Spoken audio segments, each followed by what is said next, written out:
Trim ചെയ്യായിരുന്നു second half കുറച്ച് എന്നുള്ള അഭിപ്രായം മാത്രം. നല്ല പടം. അതുകൊണ്ട് ആളിനെ കയറ്റാനുള്ള വകുപ്പുണ്ട്. ഒരുപാട് മെസ്സേജ് ഉണ്ട്, അതിൽ കൺവേ ചെയ്യണ ഒരുപാട് കാര്യങ്ങളുണ്ട്. കോമഡി, അത്യാവശ്യം കോമഡി ഉണ്ട്.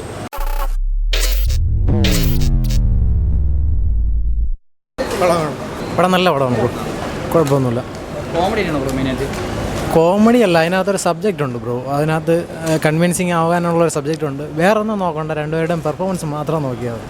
അതുകൊണ്ട് ആളിനെ കയറ്റാനുള്ള വകുപ്പുണ്ട്. നല്ല മൂവിയായിരുന്നു. നല്ല എന്താ പറയുക, ഒരുപാട് മെസ്സേജ് ഉണ്ട്, അതിൽ കൺവേ ചെയ്യണ ഒരുപാട് കാര്യങ്ങളുണ്ട്. നല്ല മൂവിയായിരുന്നു. ഒരു ചെറിയൊരു ലാഗ് ആദ്യം തോന്നി, പക്ഷെ എന്നാലും കുഴപ്പമില്ല, കണ്ടിരിക്കാം. നല്ല മൂവിയാണ്, ഫാമിലി എൻ്റർടൈനറാണ്. അത്രേ ഉള്ളൂ. അഭിനയം ആസിഫ് അലി ആയിരുന്നാലും ഇപ്പം സുരാജേട്ടനായിരുന്നാലും സുരാജേട്ടൻ്റെ പഴയ ആ ഒരു ക്യാരക്ടറൊക്കെ ഇങ്ങനെ കൊണ്ടുവരാൻ നോക്കിയിട്ടുണ്ട്.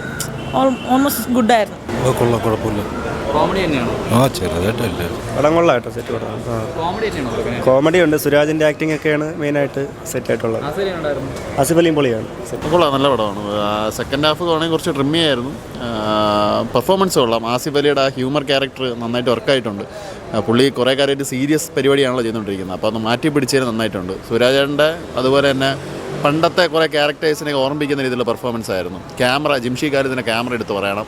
കാരണം ആസിഫ് അലി തന്നെ കുറച്ച് ഇൻ്റർവ്യൂസിലൊക്കെ പറഞ്ഞിട്ടുണ്ടായിരുന്നു, ഈ ഒരു ലോ ഫ്ലോർ ബസ്സിനകത്ത് ഷൂട്ട് ചെയ്ത കുറേ ഷോട്ട്സ് ഉണ്ട്.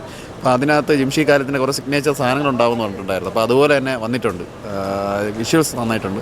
ട്രിം ചെയ്യായിരുന്നു സെക്കൻഡ് ഹാഫ് കുറച്ച് എന്നുള്ള അഭിപ്രായം മാത്രം. നല്ല പടമാണ്, ഫാമിലി ആയിട്ട് ഒന്ന് കാണാം. നല്ല മൂവിയാണ്, നല്ല മൂവിയാണ്. കോമഡി, അത്യാവശ്യം കോമഡി ഉണ്ട്. പിന്നെ രണ്ടുപേരെയും കൂട്ടുകെട്ട് നല്ല ഒരു ബോറടിക്കാതെ പടം മുന്നോട്ട് കൊണ്ടുപോകുന്നുണ്ട്.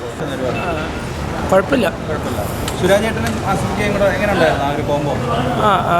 അത്യാവശ്യം ഇത്തിരി ലാഗാണ്.